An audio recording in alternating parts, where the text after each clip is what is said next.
Mesdames, Messieurs, bonsoir et bienvenue dans votre magazine d'actualité. Nous ouvrons ce bulletin avec une nouvelle que nous venons d'apprendre à l'instant. Henri Bermuda, 68 ans, est décédé dans la journée. Connu pour son invention vestimentaire éponyme, sa famille a déclaré qu'il était parti bien entouré, notamment de ses shorts.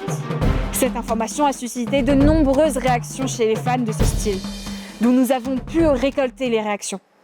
Les Français sont en deuil.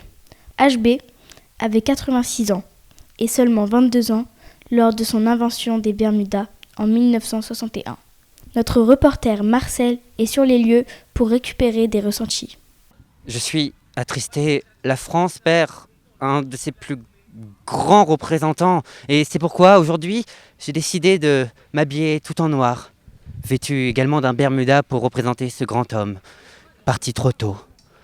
Mais vous savez ce qu'on dit, qui porte un Bermuda a le droit au chocolat. Les Bermudas bientôt interdits par une loi ?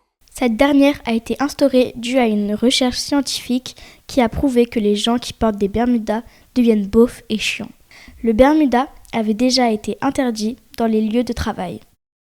Je suis totalement en désaccord avec elle, je ne la comprends pas parce que moi, je vis Bermuda, je danse, je dors Bermuda, je mange même en Bermuda. Je ne fais que ça et je ne comprends pas cette loi. Toujours dans l'actualité, c'est aujourd'hui que le gouvernement a adopté une nouvelle loi contre le cassage des pâtes. Il est dorénavant interdit de couper, casser ces spaghettis pour les faire cuire. Voici quelques réactions à chaud. Cette loi a été instaurée suite à la diffusion du court-métrage H2O de Matteo Cellini, qui met en scène des images profondément violentes de coupage de pâtes. Tout de suite, le témoignage d'un passant profondément touché. Je ne comprends pas du tout cette loi, je la désapprouve même. Moi, je ne vis que pour couper mes pâtes, je dors pour couper mes pâtes, je ne mange qu'en coupant mes pâtes, parce que je trouve que c'est essentiel dans la cuisine. La France perd l'une de ses plus grandes avancées culinaires. Aussi, j'aimerais rajouter que, comme dit le dicton, qui craque ses pâtes ne se retrouvera pas cric-crac. Fait divers désormais avec cette surprenante attaque informatique. Un dirigeant d'association s'est fait voler ses informations personnelles et a subi des publications inattendues et humiliantes sur ses propres réseaux sociaux. Le plus étonnant, c'est que le hacker serait en réalité un de ses proches. Reportage. Nous sommes sur un fait de hacking à Manille-les-Hameaux. La victime que nous suivons est Thomas Gaz.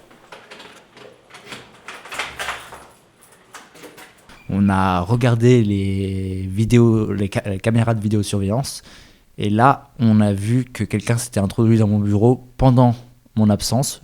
Ça a duré 3 minutes, même pas, et le hacker a pu pirater mon compte et obtenir toutes mes données personnelles. Après plusieurs mois d'enquête, nous avons retrouvé le principal suspect.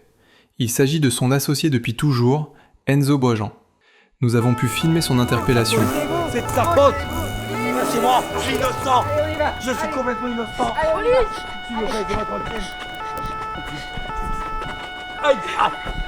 Pourquoi avez-vous fait ça ? Il a bien mérité.